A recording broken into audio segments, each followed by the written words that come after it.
Want to know how to install NetBeans in your PC? Well, no worries. In this video, I'm going to show you an easy step-by-step guide on how you can do it.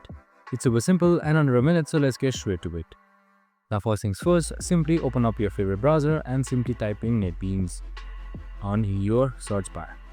Now, once you're typing NetBeans here, you can see netbeans.opacity.org. Here you can just simply select this link right here, or you can just simply hit towards netbeans.opacity.org in order to download it. Now right here you can see its latest release on top, that is Opacity NetBeans 26. So simply select download right here, and once you've done that, here there are various Opacity variants that you can download.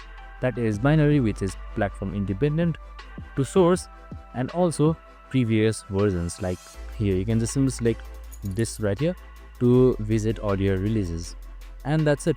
I would recommend you to download this NetBeans 26 binary platform independent set.